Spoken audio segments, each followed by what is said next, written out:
زدني علما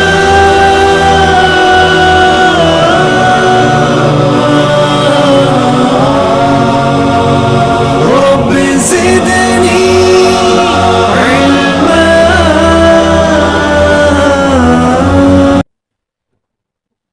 بسم الله الرحمن الرحيم. الحمد لله والصلاة والسلام على رسول الله صلی اللہ علیہ وسلم وعلى آلہ وصحبہ اجمعین وبعد.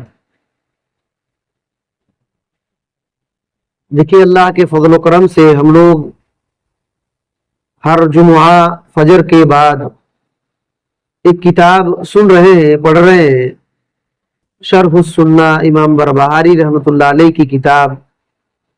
یہ عقیدہ سے تعلق رکھتی ہے یہ کتاب، اور اس میں بہت کچھ ہم لوگ بات سن چکے ہیں. آج بھی ایک بات ہم لوگ سنتے ہیں بہت اختصار کے ساتھ. دیکھیے، فرماتے ہیں کہ وَلَا يَحِلُّ أَن تَكْتُمَ النَّصِيحَةَ لِلْمُسْلِمِينَ بَرِّهِمْ وَفَاجِرِهِمْ فِي أَمْرِ الدِّينِ فَمَنْ كَتَمَ فَقَدْ غَشَّ الْمُسْلِمِينَ ومن غش المسلمین فقد غش الدین ومن غش الدین فقد خان اللہ ورسولہ والمؤمنین. کہتے ہیں کہ حلال نہیں ہے یہ بات کہ تم مسلمانوں میں سے کسی مسلمان کے لیے نصیحت کو چھپا ڈالو. یہ حلال نہیں.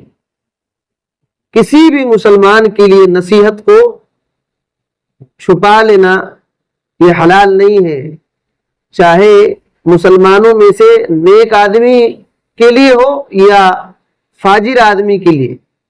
نیک یا فاجر کسی کے لیے نصیحت کو نہیں چھپایا جائے گا. نصیحت کو نہیں چھپایا جائے گا. کس معاملے میں نصیحت؟ فی امر الدین، دین کے معاملے میں نصیحت کرنا.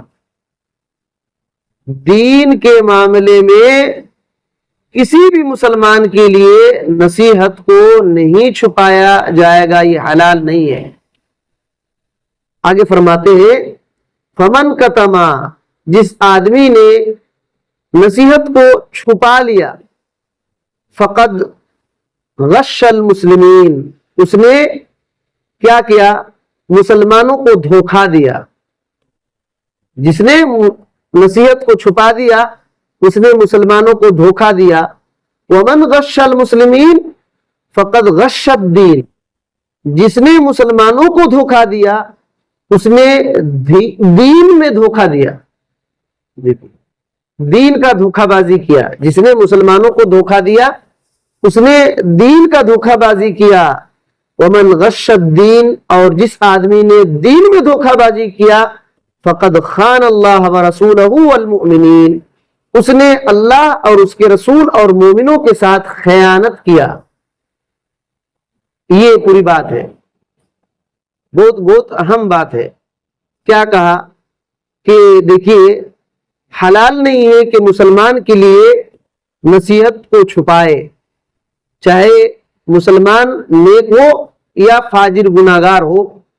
نیک کے لیے بھی اور گناہگار کے لیے بھی نصیحت کو نہیں چھپایا جائے گا.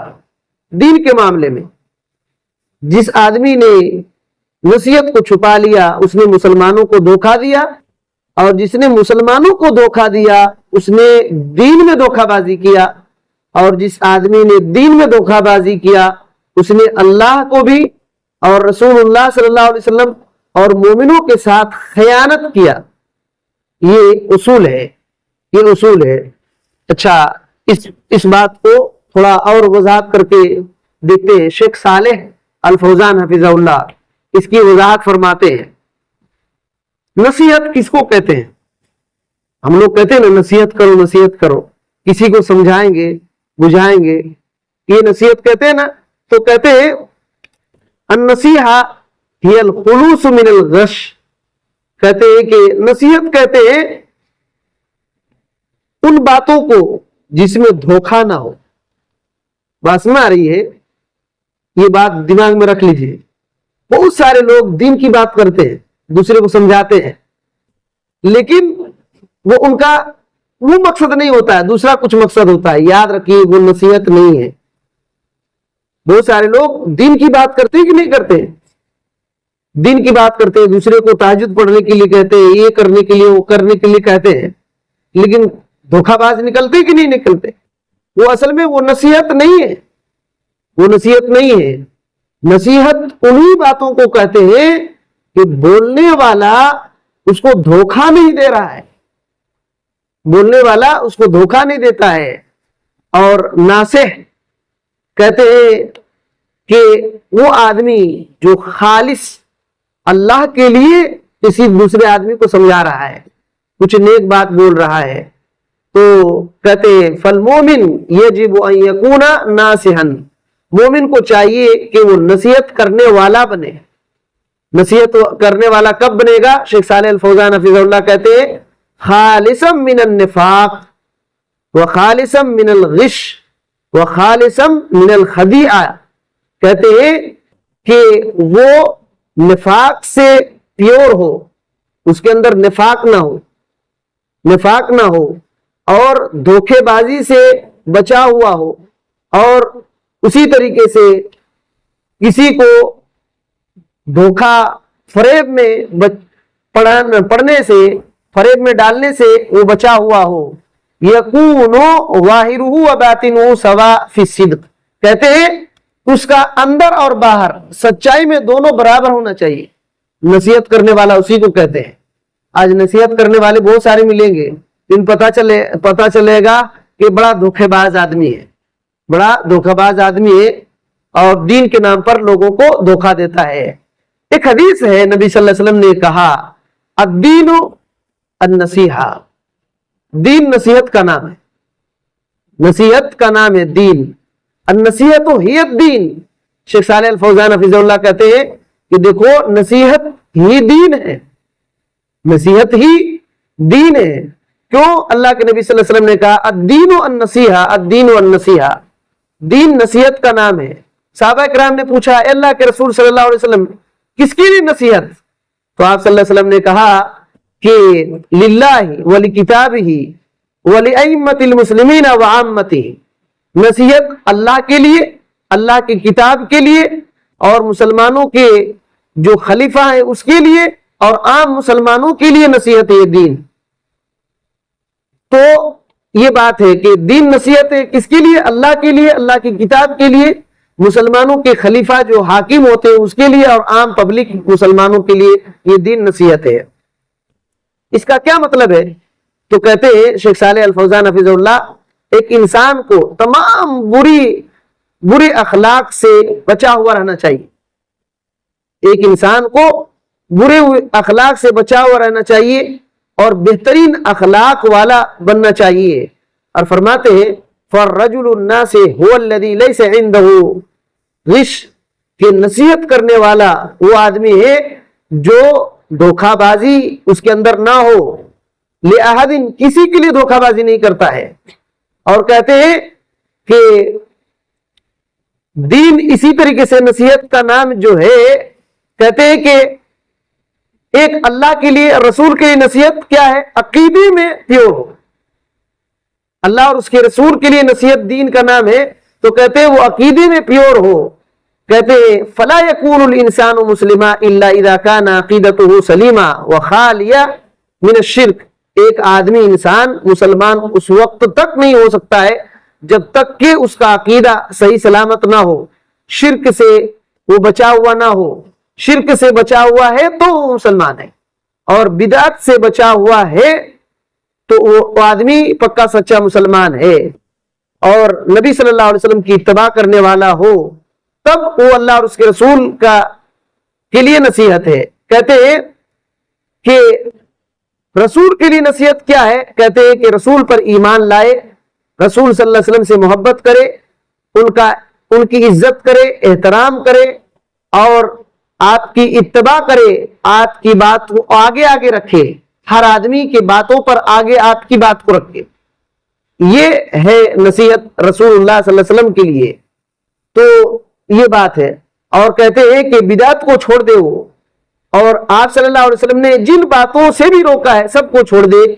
اور نبی صلی اللہ علیہ وسلم نے جو خبر دیا ہے غیب کے باتوں کے بارے میں کہ قیامت کی نشانی اس طرح ہے، ان تمام باتوں پر ایمان لائے، مستقبل میں جو کچھ بھی ہونے والی چیز کے بارے میں آپ صلی اللہ علیہ وسلم نے خبر دیا ہے اس کے بارے میں ایمان رکھے۔ یہ رسول کے لیے نصیحت ہے دین کے اندر۔ اور کتاب کے لیے نصیحت کیا ہے؟ کہتے ہیں کتاب سے مراد قرآن ہے، اور نصیحت یہ ہے کہ کتاب قرآن پر ایمان لایا جائے، اس کو اللہ کا کلام سمجھا جائے، اس کو سکھا جائے، دوسرے کو سکھایا جائے، اس پر عمل کیا جائے، اور قرآن مجید کے معنی پر تفقہ حاصل کیا جائے، اس کو سمجھا جائے، غور کیا جائے۔ یہ اللہ کی کتاب کے لیے نصیحت ہے دین کے اندر۔ اور کہتے ہیں اس کو اکثر تلاوت کیا جائے، تو یہ بات ہے، اس کو تلاوت کیا جائے، اس سے غافل نہ ہوا جائے۔ اور مسلمانوں کے خلیفہ کے لیے دین کے اندر کیا نصیحت ہے؟ نصیحت یہ ہے کہ مسلمانوں کا جب حاکم کوئی بندہ بن گیا تو اس کی اطاعت کیا جائے، اس کی اطاعت کیا جائے، اور اس کے خلاف پروپیگنڈا نہ کیا جائے، اس کے خلاف خروج نہ کیا جائے۔ اور عام مسلمانوں کے لیے دین میں نصیحت کیا ہے؟ کہتے ہیں کہ عام مسلمانوں کو صحیح رہنمائی کیا جائے، صحیح راستہ کی طرف بلایا جائے، اور خطاؤں سے ڈرایا جائے، غلطیوں سے ڈرایا جائے، اور نیکی کا حکم دیا جائے، برائیوں سے روکا جائے۔ جو لوگ ان پڑھ ہیں ان کو تعلیم دیا جائے، اور جو لوگ غافل ہو چکے ہیں ان کو یاد دلایا جائے، اور خیر کے عادت بنایا جائے، ان کو برائی سے روکا جائے، اور فقیروں پر نرمی کیا جائے، فقیروں پر نرمی کیا جائے، محتاجوں پر صدقہ کیا جائے۔ یہ نصیحت ہے دین کے اندر عام لوگوں کے لیے۔ اگر کوئی مشورہ مانگ رہا ہے صحیح مشورہ دیا جائے، اور اگر کوئی راز کی بات بتایا جائے تو اس کو چھپایا جائے، اور خریدنے میں، فروخت میں، تجارت میں، کاروبار میں امانت داری دکھایا جائے، خیانت نہ کیا جائے۔ یہ عام مسلمانوں کے لیے دین کے اندر نصیحت ہے، عام مسلمانوں کے لیے دین کے اندر یہ نصیحت ہے۔ تو یہ بات ہے، یہاں یہی بات ہے کہ نصیحت کو چھپانے کا یہی سب مطلب ہے۔ دین میں نصیحت کو چھپانا نہیں ہے۔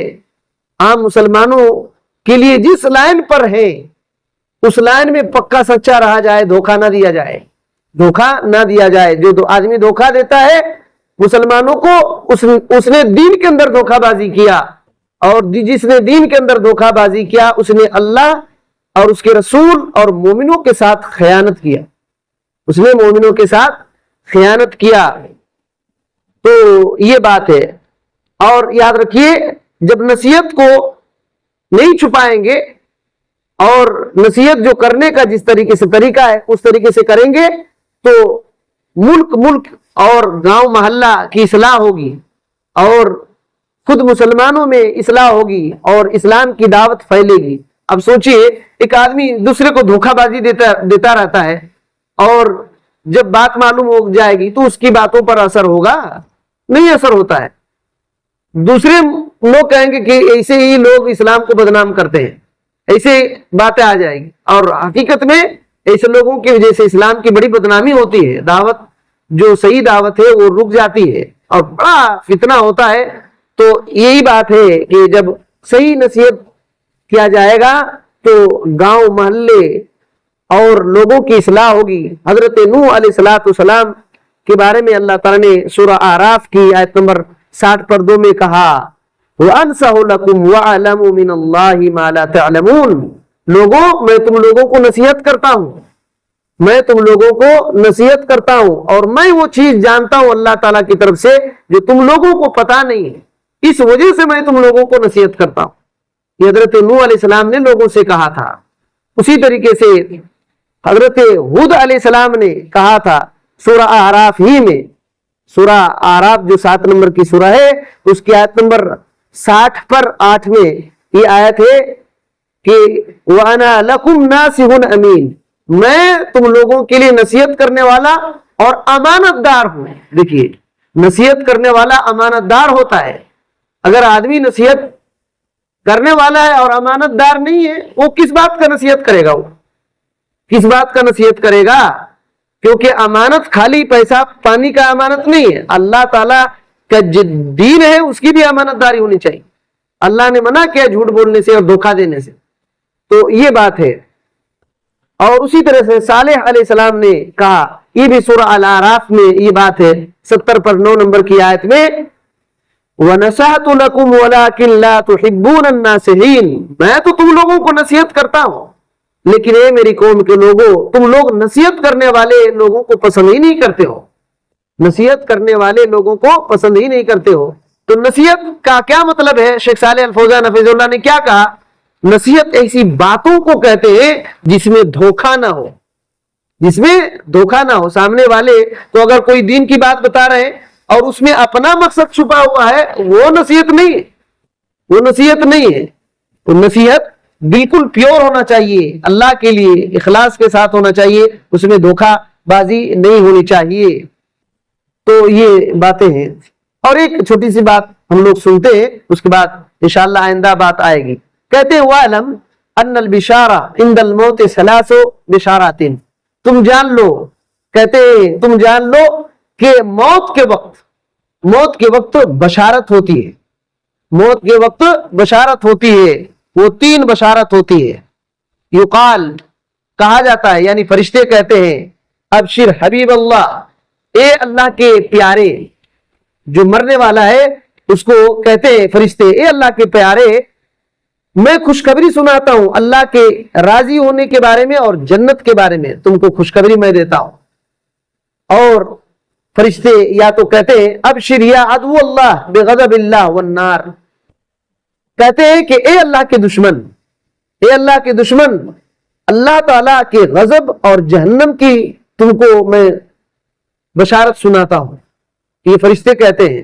وَيُقَال, اور کہا جاتا ہے ابشر یا عبد اللہ بالجنت بعد الانتقام, اے اللہ کے بندے, تم کو جنت کی خوشخبری سناتا ہوں لیکن انتقام کے بعد, انتقام کے بعد. اور کہتے ہیں ھذا قول ابن عباس, یہ حضرت عبداللہ بن عباس رضی اللہ تعالیٰ عنہ کی تفسیری بات ہے. امام ابن کثیر رحمۃ اللہ علیہ نے اور امام قرطبی رحمۃ اللہ علیہ نے تفسیر کے اندر اس بات کو ذکر کیا ہے کہ عبداللہ بن عباس رضی اللہ تعالیٰ عنہ کی یہ 3 باتیں ہیں. یاد رکھیے اس میں 3 باتیں ہیں. ایک تو ایک خوشخبری سناتے ہیں, اے اللہ کے پیارے, اللہ سے راضی ہو جاؤ, جنت کی خوشخبری ہے, اللہ کی رضا اور جنت کی خوشخبری سناتا ہوں. دوسری بات یہ ہے کہ کہتے ہیں اے اللہ کے دشمن, تم کو اللہ کے غضب اور جہنم کی خوشخبری سناتا ہوں. اور تیسری بات یہ ہے کہ کہتے ہیں اے اللہ کے بندے, جنت کی خوشخبری ہے لیکن انتقام کے بعد, انتقام کے بعد. یاد رکھیے 3 طرح سے لوگ ہوتے ہیں, 3 طرح سے لوگ ہوتے ہیں. ایک قسم کے لوگ ہیں جو اللہ کے محبوب ہیں, اللہ کے قریبی ہیں, سبقت کرنے والے ہیں, دائنے ہاتھ میں ان کو نامہ اعمال ملنے والا ہے. یہی وہ لوگ ہیں جن کو جنت کی خوشخبری دی جاتی ہے کہ تم پہلے ہی جنت میں چلے جاؤ گے. مسلمانوں میں لوگ ہیں یہ. اور دوسری قسم کے لوگ ایسے مسلمان جنہوں نے اپنے نفس پر ظلم کیا ہے, گناہ کر کے اپنے نفس پر ظلم کیا ہے, ان کو جنت کی خوشخبری ہے لیکن پہلے ہی جنت میں جائیں گے نہیں جائیں گے یہ اللہ کی مشیت پر ہے. اللہ چاہے گا تو ان کے گناہوں کو بخش دے کر کے پہلے ہی جنت میں داخل کر دے گا, یا تو انتقام یعنی جو گناہ کیے ہیں اس کی سزا دے کر کے جنت میں داخل کرے گا. اور تیسری قسم کے لوگ کافر یا منافق ہیں, کافر یا منافق ہیں, ان کے لیے جہنم کی یہ بشارت ہے, جہنم کی بشارت ہے. اور یہ حضرت عبداللہ بن عباس رضی اللہ تعالیٰ عنہ کا جو قول ہے, اللہ کے نبی صلی اللہ علیہ وسلم نے بھی ایک حدیث میں کہا ہے. آپ اس حدیث کو سن لیں. اللہ کے نبی صلی اللہ علیہ وسلم کی حدیث صحیح بخاری میں 6140 پر 2 کے اندر ہے. وہ حدیث کیا حضرت عائشہ رضی اللہ تعالی عنہا سے روایت ہے. اللہ کے نبی صلی اللہ علیہ وسلم نے فرمایا کہ ان من احب لقاء اللہ احب اللہ لقاءہ, جو بندہ اللہ سے ملاقات کو پسند کرتا ہے اللہ تعالیٰ بھی اس بندے سے ملاقات کرنا پسند کرتا ہے. جو آدمی چاہتا ہے کہ میں اللہ سے ملاقات کروں گا تو اللہ تعالیٰ بھی چاہتا ہے کہ میں اس بندے سے ملاقات کروں گا. کتنی بڑی بات ہے. حضرت عائشہ رضی اللہ تعالیٰ عنہ نے سنا اور کہا اے اللہ کے رسول, ہم تو موت کو پسند ہی نہیں کرتے ہیں, ہم لوگ موت کو تو پسند ہی نہیں کرتے ہیں. اللہ کے نبی صلی اللہ علیہ وسلم نے کہا لیس کذالک یا عائشہ، اے عائشہ بات یہ نہیں ہے، بات یہ نہیں ہے، بات یہ ہے کہ انما المؤمنون یبشر عند الموت. اے عائشہ مومن لوگوں کو موت کے وقت خوشخبری سنائی جاتی ہے، مومن لوگوں کو موت کے وقت خوشخبری سنائی جاتی ہے. فَيُحِبُّ لِقَاءَ اللَّهِ، جب خوشخبری سنائی جاتی ہے تو مومن بندہ اللہ سے ملنے کو پسند کرنے لگتا ہے، اللہ سے ملنے کو پسند کرتا ہے. فَيُحِبُّ اللَّهُ لِقَاءَهُ، تو اللہ بھی اس بندے سے ملاقات کو پسند کرنے لگتا ہے.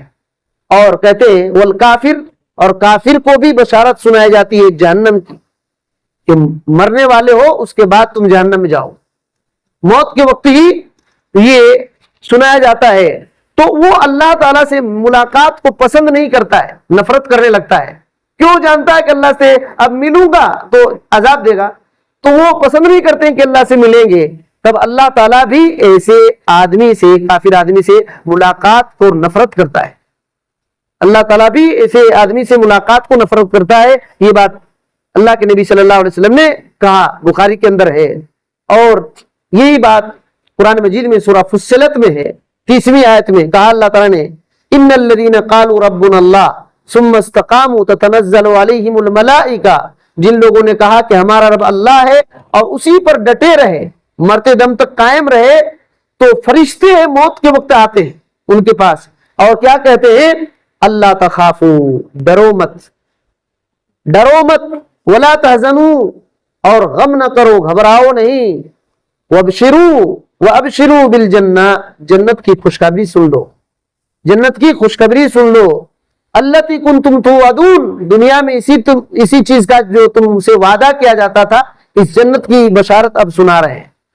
اور اللہ رب العالمین نے قرآن مجید میں ایک جگہ یہ فرمایا سورہ الانفال کی 5ویں آیت میں وَلَوْ تَرَى إِذْ يَتَوَفَّى الَّذِينَ كَفَرُوا الْمَلَائِكَةَ يَضْرِبُونَ وُجُوهَهُمْ وَأَدْبَارَهُمْ وَذُوقُوا عَذَابَ الْحَرِيقِ.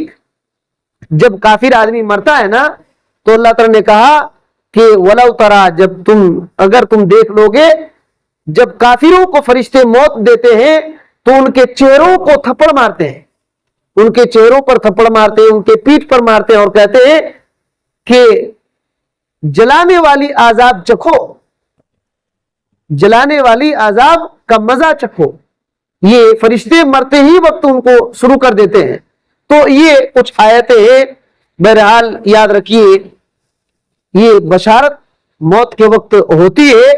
مومن آدمی کو جنت کی بشارت، جو مقربین ہیں ان کو پہلے ہی جنت میں داخلہ مل جائے گا.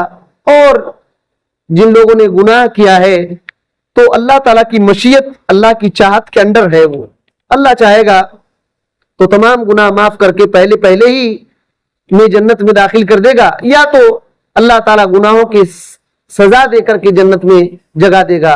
اور کافروں کے لیے جہنم کی بشارت ہے اور جہنم کی خبر ان کے لیے ہے. تو ان باتوں پر ہمیں یقین ہونا چاہیے اور ایسے ہی کام کرنا چاہیے جس سے ہم کو بشارت ملے، اور ایسے کام سے دور رہنا چاہیے جس سے ہم کو موت کے وقت افسوس کرنا پڑے. اس وقت کوئی فائدہ نہیں ملے، کوئی فائدہ نہیں ہوگا، دنیا کی کوئی طاقت بچا نہیں سکتی ہے. تو یہ سب باتیں ہیں. انشاءاللہ ہماری بات اور آئے گی. اللہ تعالیٰ سے دعا ہے کہ اللہ تعالیٰ ہمیں ان باتوں کو صحیح سمجھنے کی توفیق دے. اللہ تعالیٰ ہم کو سچا پکا ناصح بن کر زندگی پار کرنے کی توفیق دے. دھوکہ بازی سے اللہ تعالیٰ ہم کو بچا کر رکھے. آمین. السلام علیکم ورحمۃ اللہ وبرکاتہ.